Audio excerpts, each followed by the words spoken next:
Hai guys, assalamualaikum, welcome back to my channel. So in today's video, waktu itu aku sempet kayak ditagih sama kalian karena aku nggak upload YouTube lagi. Terus akhirnya aku buka question box di Instagram, so kayak aku nggak ada ide nih sebenarnya gitu. Aku nggak ada ide buat bikin video YouTube apa. Terus tiba-tiba ada yang ide kayak, kak ceritain dong kak waktu kakak kuliah di ITB itu gimana. Terus aku kayak, oh ya udah boleh juga tuh gitu. Tapi aku ceritanya tuh, aku mau cerita tugas-tugas itu bakal kayak gimana. Tapi ini di masa tahap persiapan bersama, dimana itu di tahap setahun awal kuliah di ITB. Karena itu kan sebelum penjurusan, jadi kayak kita masuk ke tahap persiapan bersama dulu. Terus habis itu langsung penjurusan. Aku kan jurusan desain interior. Dan di tahap persiapan bersama itu kita belajar berbagai macam mata pelajaran. Ada nirmana 2 dimensi, nirmana 3 dimensi, gambar bentuk, dan gambar konstruk. Jadi itu ada 4. Dan aduh, berat. Ini dia mapnya, gede banget ya. Oke, ini mapnya udah debuan tuh. Berat pula. Jadi aku mau sharing ke kalian sih tepatnya. Jadi aku mau sharing ke kalian. Ini kayak bisa nggak terlalu terang nggak? Oke, aku mau sharing ke kalian kayak apa aja sih yang aku pelajarin gitu. Jadi sebenarnya di tahap persiapan bersama ini tuh kalian tuh kayak belajar bikin pattern, belajar apa sih, kayak susun layout, warna, pencampuran warna, dan segala macamnya. Dan dari situ nanti akan dipertimbangkan bahwa sebenarnya kalian ini cocok nggak sih, kalian tuh cocok di jurusan apa gitu. Jadi misalnya kalian pengennya di cafe nih, tapi ternyata kok kalian nggak cocok ya, kalian cocoknya sepertinya kayak di desain produk gitu.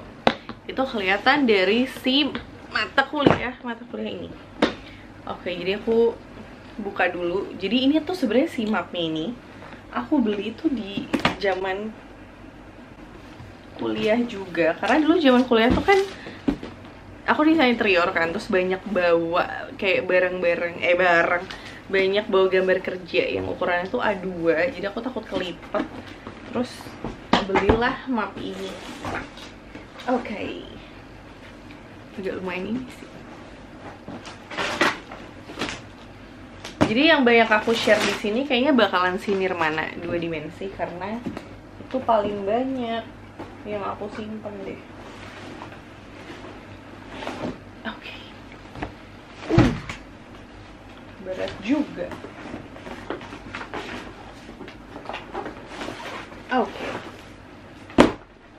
Oke, jadi mulai yang pertama ada namanya nirmana 2 dimensi. Jadi nirmana 2 dimensi itu mempelajari berbagai macam warna, terus juga susunan juga. Dan tugas pertamaku itu adalah ini. Kalian pasti bingung deh kayak, kak itu apaan sih kak gitu. Jadi sebenarnya ini tuh ada potongan-potongan kertas yang dicat. Dan di catnya itu gradasi gitu loh. Cat itu gradasi, dan kita bikin konsepnya dulu di belakang. Ini konsepnya, jadi kita gambar dulu di belakang konsepnya kayak apa. Terus setelah itu dibikin gunting kartonnya. Setelah gunting kartonnya, terus habis itu dicat. Gunting kartonnya terus dicat. Dan itu harus rapi banget, kalian tuh. Nggak rapi banget kan punya aku, dan kalian tahu nilainya berapa? Ini nilainya 65. Parah sih, aku pas TPB itu karena nggak semua, maksudnya aku nggak bisa gambar yang real, aku nggak bisa, jadi banyak yang nggak bisanya juga. Oke, so jadi ini tuh biasanya jadi itu kayaknya buat kayak ngasih lihat komposisi warna, terus belajar juga nyampurin cat, karena ini pakai cat poster, jadi dikotak-kotakin terus dicat. Karena kesal, aku ulang deh. Aku bikin yang lebih niat, lebih rapi. Tetap 65 nilainya, kesal kan. Terus selanjutnya tuh ada ini nih. Nah, jadi ini masih sama kayak tadi, cuma beda warna aja. Dan ini lebih bagus sih, nilaiku ini 83, karena lebih niat, lebih rapi juga. Ini juga sama, kita bikin konsepnya dulu di belakang, nilai di sini. Tada. Ya, jadi sama ya. Jadi ini untuk mempelajari warna dan gradasi dan segala macamnya itu belajar di sini. Oke, terus selanjutnya itu ada lagi sama setipe, cuma yang ini itu dia pakai texture. Dalam arti adalah kita tuh motongin dari majalah-majalah nih. Kita motongin dari majalah-majalah, terus dibikin texture, bukan cari warnanya, terus kita tempel-tempelin lagi nih. Nah ini juga sama, kita bikin planningnya dulu, terus habis itu ditempel. Jadi ini deh, ini nilainya aku 72. Ini juga, biasanya nih kalau kayak gini nih belajar buat si apa namanya, kalau kalian di Kriya itu ada bikin mood board. Kalau misalnya di fashion design itu pasti ada bikin mood board. Nah ini kayaknya lebih ke arah sana sih kalau yang ini. Oke, selanjutnya itu adalah sama kayak tadi, cuma ini, nah ini udah mulai menyatuin dua bentuk dasar gitu. Kalau ini kan kotak nih, disatuin jadi satu bentuk dasar kan. Nah ini pakai spidol aku bikinnya. Sama, sebelumnya bikin konsep juga sama kayak gini.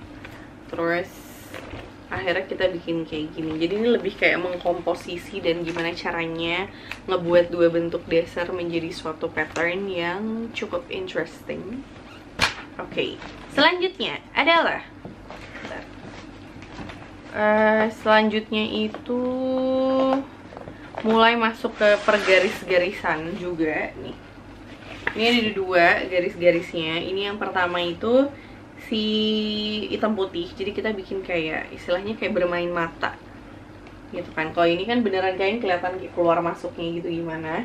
Ini nilaiku 82. Terus yang ini kayak lebih simple aja sih waktu itu aku bikinnya. Ini sama, kita semua bikin desainnya dulu, terus baru approval kayak asistensi gitu. Nanti kalau misalnya di approve sama dosennya, terus baru kita bikin. Ini juga sama kayak gimana caranya ngebuat pattern tapi dari garis-garis yang ada.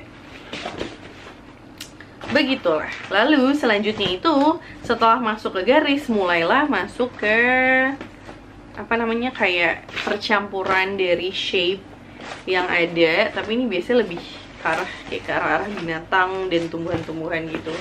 Jadi ini ada dua juga nih. Ini aku bikinnya capung. Nah, capung, jadi kalau misalkan kalian lihat ini adalah shape capung digabung sama heksagonal. Dan seperti biasa tetap bikin plannya dulu di belakang. Ini aku nilai. Oke, so sorry guys, jadi apa, bateraiku habis. So sekarang lanjut. Tadi sampai ngebahas yang si capung ya. Jadi terakhir kan ini kayak apa namanya, ngebahas kayak komposisi, bentuk, dan persatuan, baik itu dari bentuk dasar serta gambar-gambar hewan. Oke, selanjutnya itu makin lama nih makin lebih kompleks nih. Jadi pertama kan tuh udah masuk ke arah hewan, terus mulai juga ke arah tumbuhan juga. Jadi mulai belajar ke ini dia. Nah, jadi waktu itu nih belajar kayak gambar daun gitu, cuma dibikin motif, dibikin pattern. Terus aku bikinnya kayak gini. Seperti biasa, bikin konsepnya dulu di belakang. Terus nilaiku 68, gak bagus. Gimana sih, malu. Terus ya udah ada ini. Terus kemarin coba kesana kayak baru lulus kuliah. Terus waktu itu juga coba kayak apa sih, kayak ada cap pakai daun-daunan gitu juga. Lalu selanjutnya ada namanya transformasi. Nah, jadi ini gambar dari bentuk dasar. Kalau misalnya kalian lihat tuh, bentuk dasarnya ini mana ya? Bulat kan, bentuk dasarnya bulat, terus sampai jadi ikan paus. Nah, beginilah.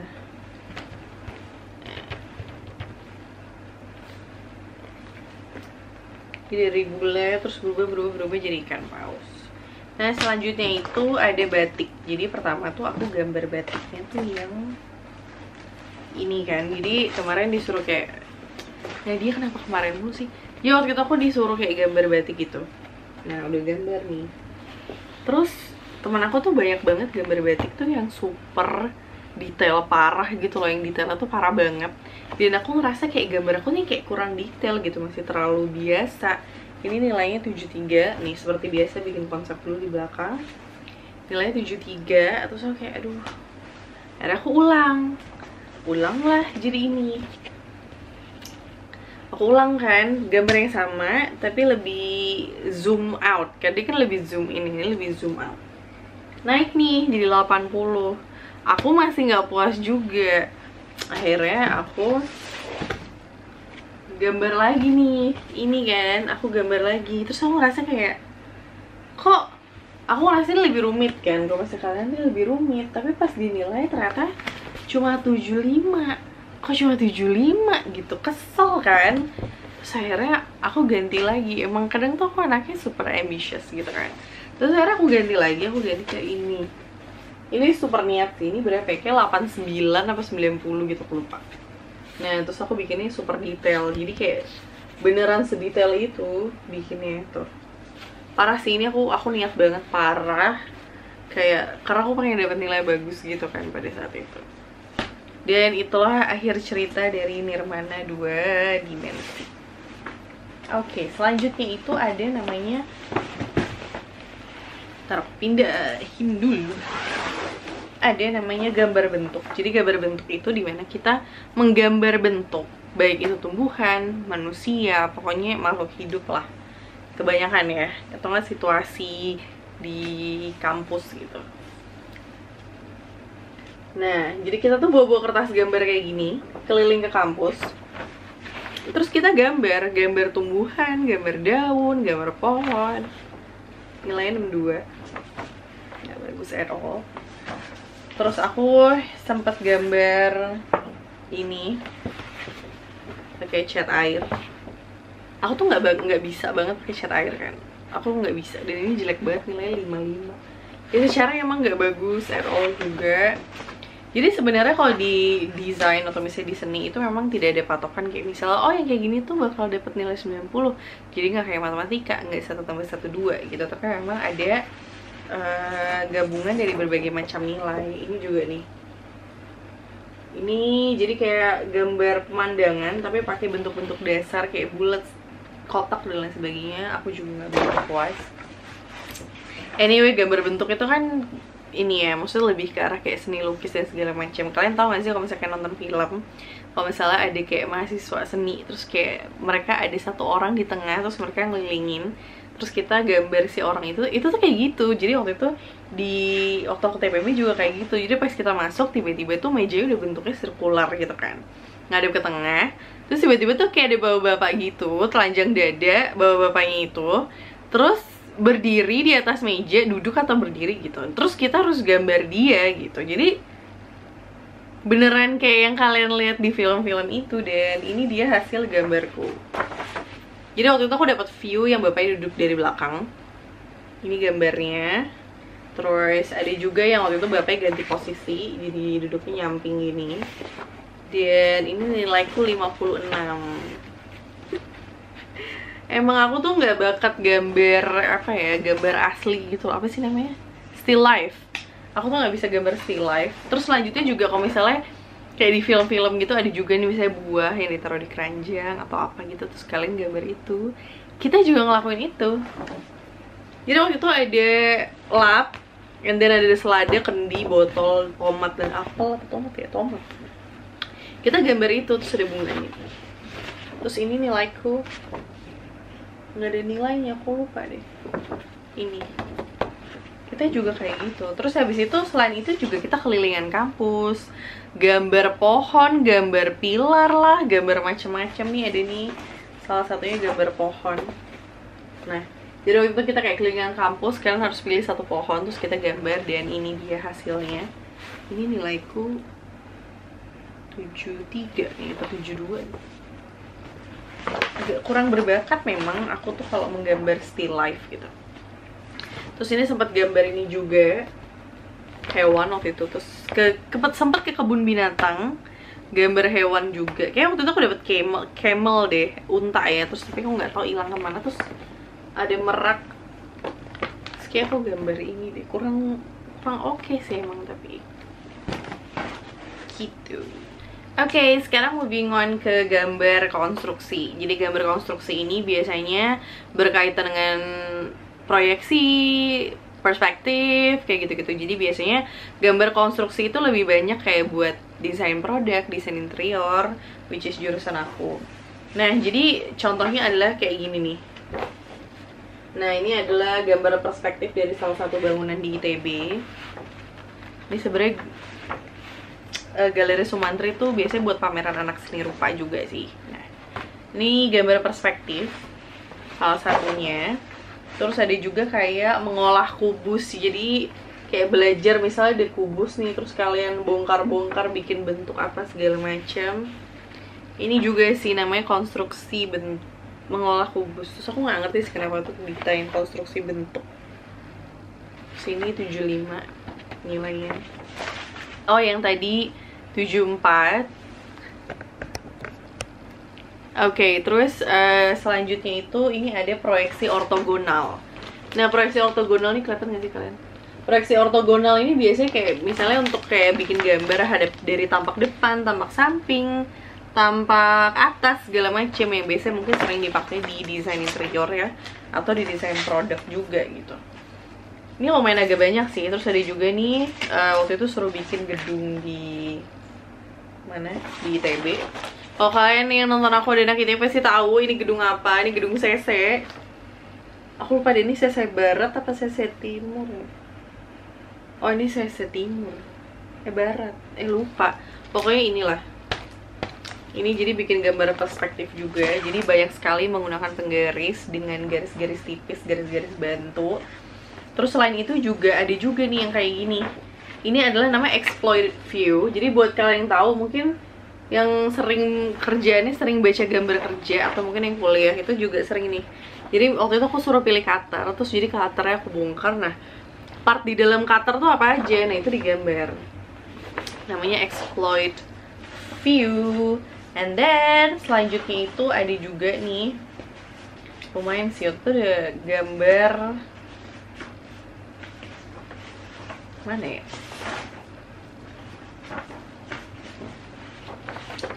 Gambar gerbang ITB pernah juga. Terus aku nilainya 68 dong. Kayak emang aku tuh kalau udah gambar yang agak-agak still life tuh nggak pernah dapet deh feel-nya. Oke, terus kalau kalian penasaran, Kak, kalau misalnya ini juga nih, bentar. Karena kalian ortogonal nih kayak gini nih, mungkin ini lebih jelas sih daripada gambar yang tadi. Nah, jadi ini misalnya gambar cangkir, ya kan? Gambar cangkir ada yang hadap atas, tampak depan, tampak samping. Gitu. Itu namanya gambar ortogonal atau proyeksi ortogonal ya. Terus kayak misalnya ini juga nih perspektif meja, kursi di atas meja. Ini juga aku nilai 65 dong nih. Parah banget sih. Kayak kalau kalian perhatiin tuh ada garis-garis halus pembantu untuk bener-bener ngebuat ini tuh sesuai dengan titik mata ya. Biasa kalau perspektif itu kan dari titik mata nih. Kalian ngeliat mata, misalnya kalian berdiri dengan tinggi berapa, itu posisinya itu akan seperti apa. Oke, terus selanjutnya nih ada juga nih. Ini adalah perspektif satu titik hilang dan bayangan. Jadi nih kayak bayangannya mau dari mana, kayak gitu-gitu nih kita belajar nih, dan lumayan agak bikin pusing pada saat itu gitu. Tapi aku mengambil desain interior anyway gitu. Terus menjadi lebih pusing deh juga sih. Karena kalau misalnya udah masuk jurusan itu akan lebih mudah karena kan kita pakai software, kita pakai AutoCAD gitu kan. Jadi udah nggak kebanyakan manual gitu. Nah, ini juga nih, jadi seperti disuruh gambar kayak benda-benda yang ada di depan kalian di meja masing-masing. Jadi aku ada lem fox lah, board marker, gunting, rautan, penghapus, terus digambarin satu-satu gitu. Terus ada juga bayangan dan arsir. Jadi ini kayak belajar nih, kayak misalnya belajar kayak misalnya setiap bentuk itu, setiap bangunan itu punya, kadang kan punya punya texture yang berbeda-beda kan. Terus ini gimana cara ngarsir texture-nya. Jadi ini ada metal, kayu, sama batu sih harusnya. Kayaknya nggak dapet ya feeling. Terus ada juga belajar tipografi. Jadi tipografi itu adalah font atau huruf. Jadi belajar kayak bikin huruf yang super rapi, A, B, C, D sampai Z, and then 1, 2, 3, 4, 5, 6. Terus habis itu disuruh nulis quote, kayak quote yang menurut kalian, yang kalian banget ya. Pada saat itu tuh aku kayak, apa ya? Aku nggak ada quote apa-apa gitu, kayak sekarang kan aku sering banget nge-post quote ya. Tapi sekarang, waktu itu tuh nggak ada, terus aku tulis aja, life is never flat, terus ditulis sama dosennya, Citato, Mbak Citato gitu. Emang ketahuan banget aja gitu, aku kayak kebanyakan makan micin gitu. Kalau misalkan ada yang kepo kayak, Kak, kalau misalnya kayak gitu tuh gambar, kalau misalnya kakak itu belajar kayak gitu, terus UAS UTS-nya apa? Gambar juga. Ini UTS-nya, perspektif gambar tangga. Ini UTS-nya waktu itu. And then UAS-nya pun sama, gambar meja, perspektif juga. Begitulah. Terus waktu itu sempat juga disuruh gambar mobil. Ini perspektif juga, jadi kayak itulah gambar konstruksi ya. Jadi beneran terkonstruk, beneran sesuai dengan skala, beneran sesuai kayak si garis-garis itu membantu kayak besarnya, membantu kayak ini bener gak sih sesuai dengan ukuran aslinya si garis-garis itu, sesuai dengan titik mata kalian memandang si benda yang mau kalian gambar itu. Begitu. Nah selanjutnya tuh 3 dimensi, Nirmana 3 dimensi. Tapi aku tuh daripada aku buangin karena udah lama. Karena 3 dimensi beneran berbentuk 3 dimensi gitu kan. Jadi adanya tinggal satu nih. Ini itu, jadi kita potongin kertas-kertas, terus dicat, terus difoto.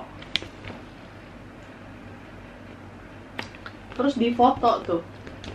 Jadi dikasih cahaya terus difoto. Jadi kita lihat cahaya ini jatuhnya seperti apa gitu. Cahaya ini tuh jatuhnya tuh kemana gitu. Jadi inilah kerjaan aku zaman dulu. Ini paling menguras tenaga dan menguras kantong juga. Karena kalau misalkan nyetak ke tukang foto gitu kan nggak ada ukuran 30x30. Jadi mereka harus bikin manual potongan cetaknya, atau kadang nyetaknya itu mereka kayak waktu itu aku nyetak di tetangga aku. Jadi tetangga aku tuh sampai potongin cetakannya gitu. Terus aku bayar fotonya tuh ke 300.000 gitu, karena mereka harus motong cetakan yang ada untuk bikin khusus 30x30 cm. Nah ini adalah tugas-tugas aku selama aku TPB atau tahap persiapan bersama di ITB Fakultas FSRD atau Seni Rupa dan Desain.